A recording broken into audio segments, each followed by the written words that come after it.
अजमेर दरगाह में शिव मंदिर होने का दावा करने वाली याचिका को लेकर सियासी बयानबाजी जारी है।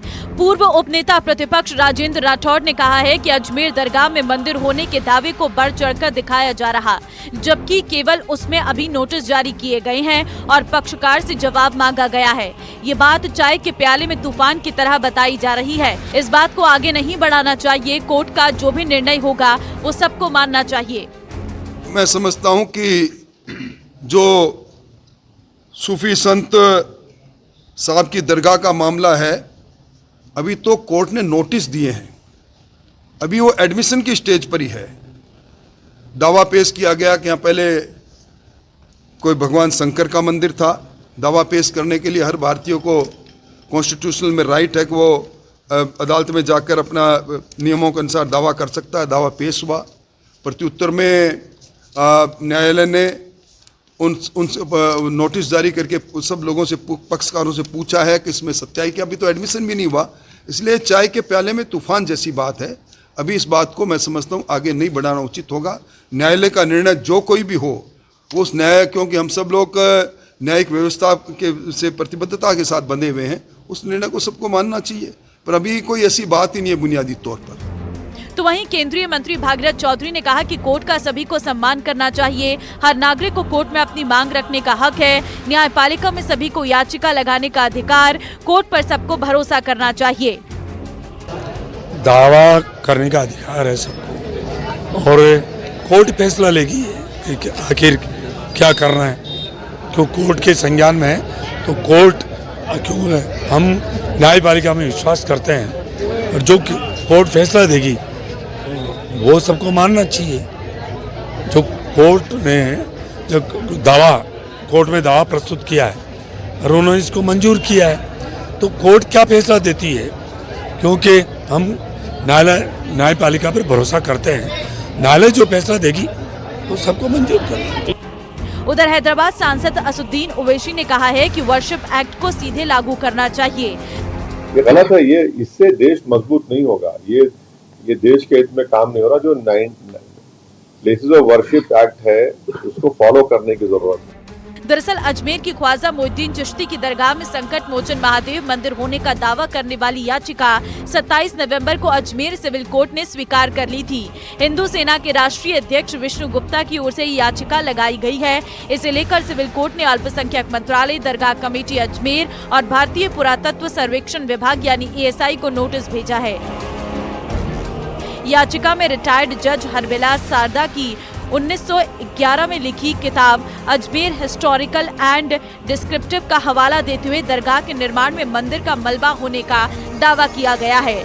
साथ ही गर्भगृह और परिसर में एक जैन मंदिर होने की बात कही गई है।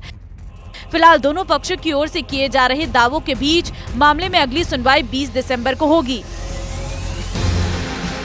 Bureau report, news 18 Rajasthan. Digital arrest कर ठगी के मामले थमने का नाम नहीं ले रहे। खास बात यह है कि ठग शिक्षित और उच्च वर्ग के लोगों को ही निशाना बना रहे हैं। ठगों ने जोधपुर के एक रिटायर्ड इंजीनियर से 1 करोड़ 84 लाख रुपए ठग लिए हैं और इसी पर देखिए यह रिपोर्ट।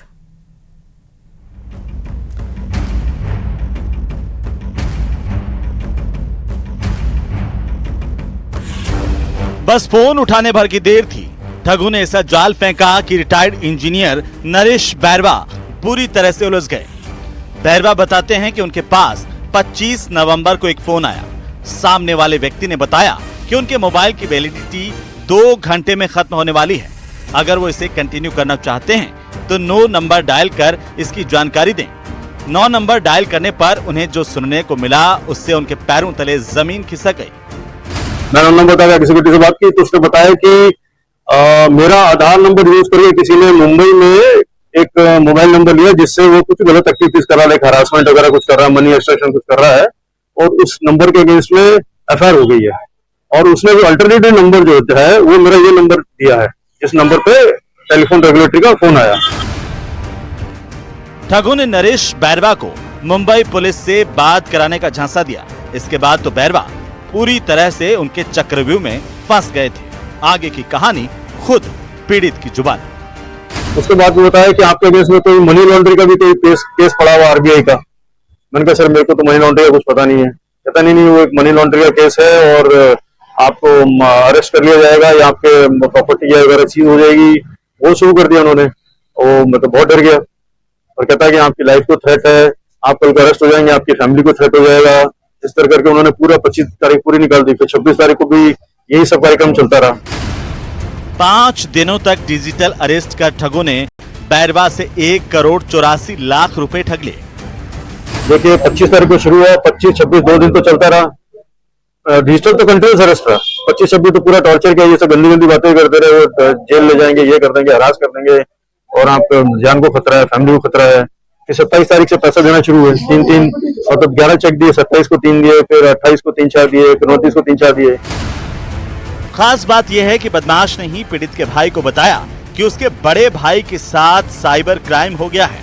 पीड़ित ने शनिवार को बनाड़ थाने में इसे लेकर केस दर्ज करवाया, जिस पर पुलिस ने जांच शुरू कर दी। आपको सतर्क रहना है, सावधान रहना है। ऐसा पुलिस कई बार कह चुकी है कि पुलिस और किसी भी एजेंसी द्वारा किसी व्यक्ति को फोन करके धमकाया नहीं जाता है। आप कभी भी किसी भी फेक जाल में न फंसे और सतर्क रहे। कैमरामैन समीर खान के साथ चंद्रशेखर व्यास, न्यूज़ 18।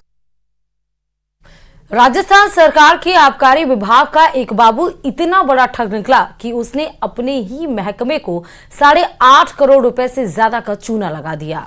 उसने विभाग से ये साइबर ठगी शराब के 3 ठेकेदारों के साथ मिलकर की। आखिरकार कैसे ये सब कुछ हुआ, देखिए रिपोर्ट।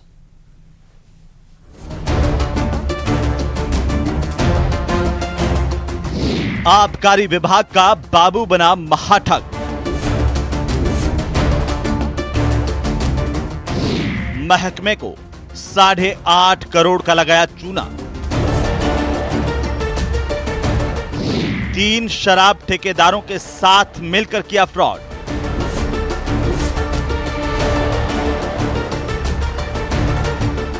चूरू में आबकारी विभाग का एक बाबू इतना बड़ा ठग निकला कि उसने अपने ही महकमे को 8.5 करोड़ रुपए से ज्यादा का चूना लगा दिया।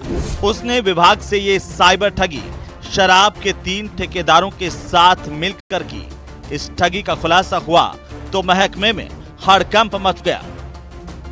आबकारी विभाग द्वारा 1 अक्टूबर को सावा थाने में 8 करोड़ और 52 लाख रुपए की एक ऑनलाइन फ्रॉड के उनके सॉफ्टवेयर के साथ छेड़छाड़ करने का मुकदमा दर्ज हुआ था, जिसका अनुसंधान श्रीमान एसपी साहब के निर्देश पे साइबर थाने में दर्ज हुआ, जिसके अनुसंधान में आबकारी से रिकॉर्ड लिया गया और डिजिटल जितने भी एविडेंस थे कलेक्ट करके 4 करोड़ आईपी एड्रेस में से जीरोइंग की गई।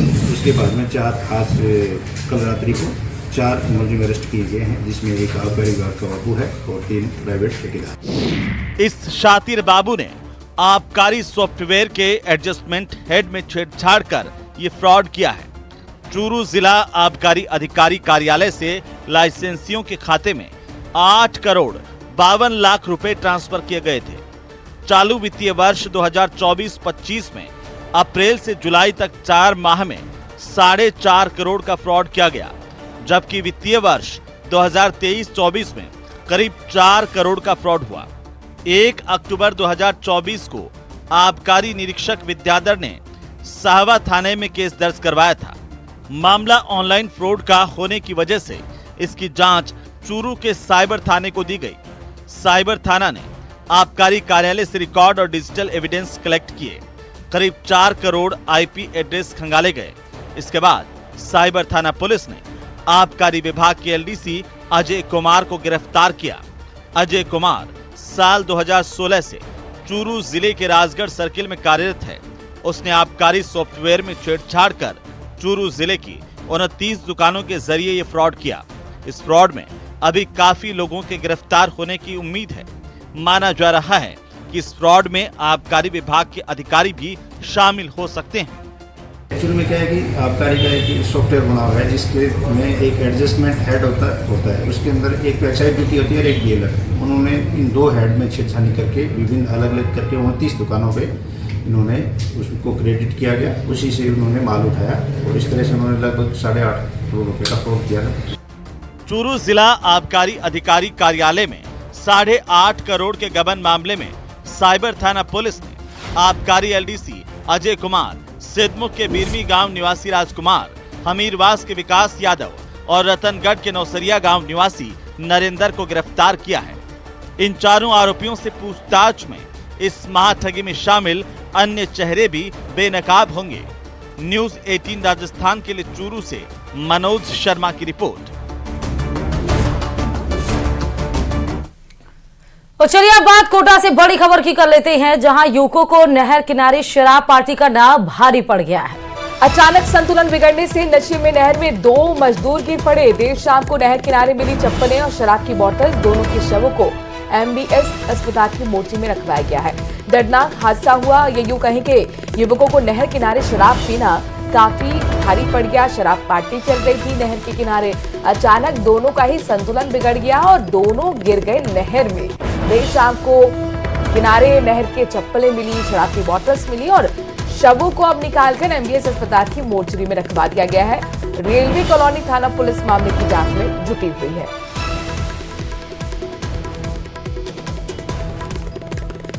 तो बड़ी खबर आपको कोटा से इस बीच बता रहे, जहां नहर किनारे शराब पार्टी करना भारी पड़ गया है।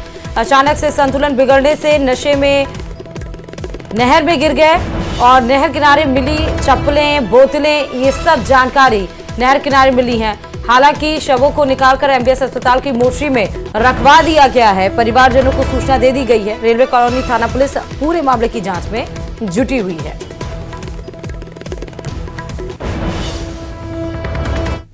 जयपुर से बड़ी खबर आ रही है। मुख्यमंत्री वजरलाल शर्मा की माताजी की तबीयत खराब बताई जा रही है। देर रात उन्हें SMS अस्पताल में भर्ती कराया गया है। कल रात को ही भरतपुर से एम्बुलेंस लेकर आई थी जयपुर और उसके बाद से SMS अस्पताल में उनको भर्ती कराया गया। देर रात CMR से उन्हें SMS में भर्ती कराया गया है। मुख्यमंत्री वजरलाल शर्मा भी SMS अस्पताल पहुंचे हैं, हालचाल जान रहे हैं, अपनी मां के साथ हैं। तो बड़ी खबर आपको बता रहे हैं, मुख्यमंत्री वजरलाल शर्मा की माताजी से जुड़ी हुई है, उनकी तबीयत खराब है, लिहाजा देर रात उन्हें SMS अस्पताल में भर्ती कराया गया। कल रात को भरतपुर से एम्बुलेंस जयपुर लेकर उन्हें आई और CMR से उन्हें सीधे SMS में भर्ती करा दिया गया। इस बीच मुख्यमंत्री वजरलाल शर्मा भी SMS अस्पताल पहुंचे हैं, अपनी मां का हालचाल जानने के लिए। उनके साथ वो मौजूद हैं।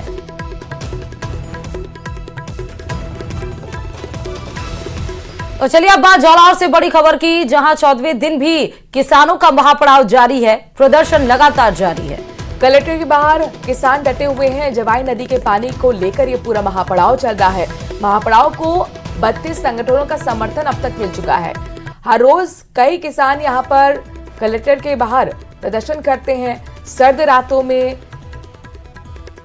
रातों के बीच यहाँ पर खुले आसमान के नीचे सोने के लिए मजबूर हैं। पिछले 14 दिन से किसान यहीं डटे हुए हैं अपनी मांगों को लेकर। खास मांग यही है कि जो पानी बांध का है, यानी कि जवाई नदी के पानी को हमारी तरफ शिफ्ट किया जाए, यानी कि जालौर पर भी उसका हक है। और इसी मांग को लेकर पिछले 14 दिन से किसान यहाँ पर डटे हुए हैं।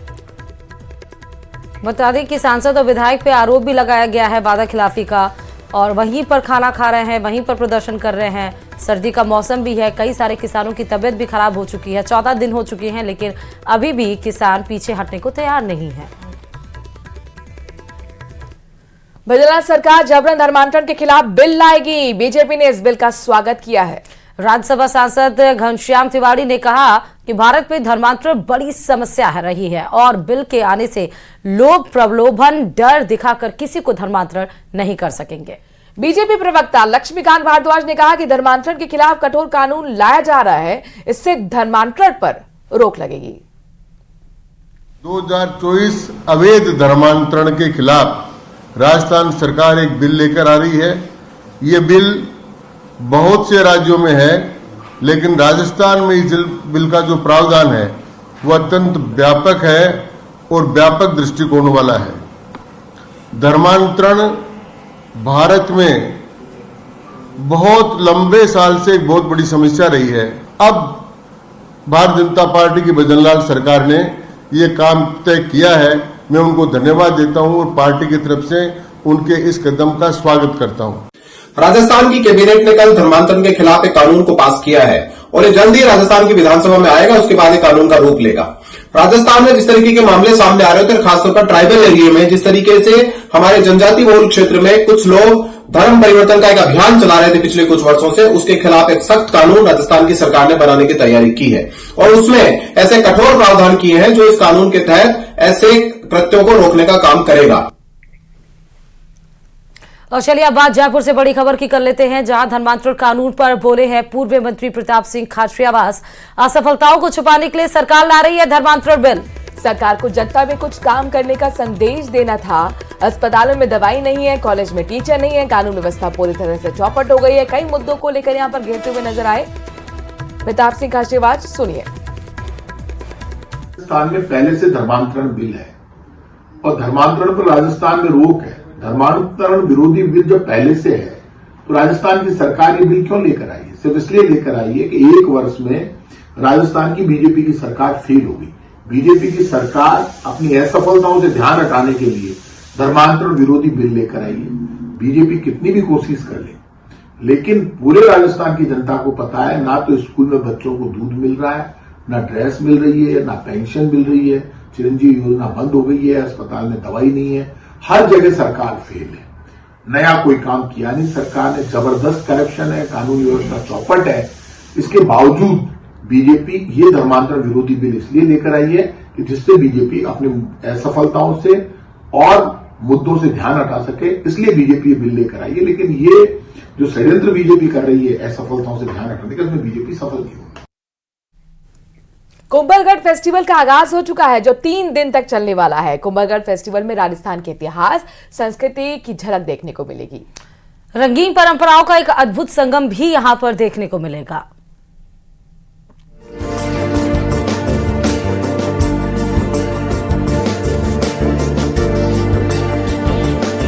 राजसमंद के अजय दुर्ग और महाराणा प्रताप की जन्मस्थली पर रविवार को कुंभलगढ़ फेस्टिवल का आगाज हुआ।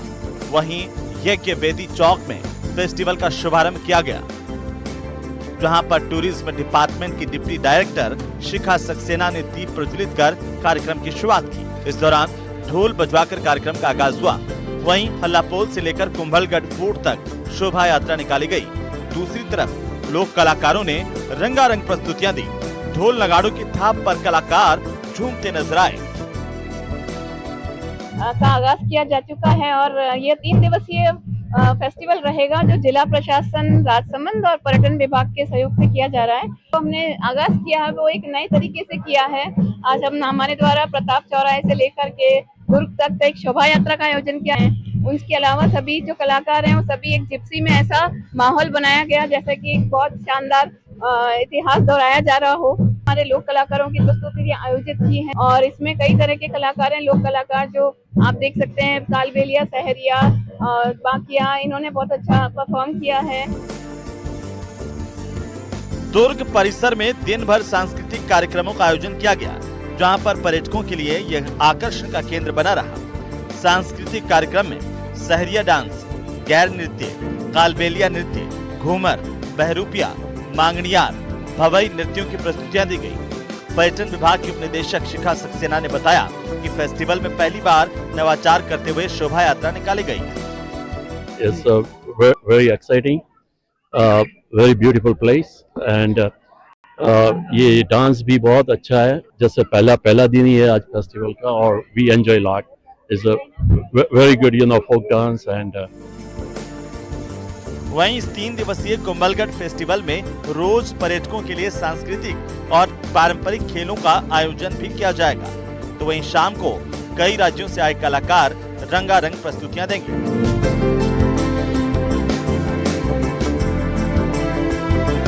राजसमंद से अलकेश सनाडे की रिपोर्ट, न्यूज़ 18 राजस्थान।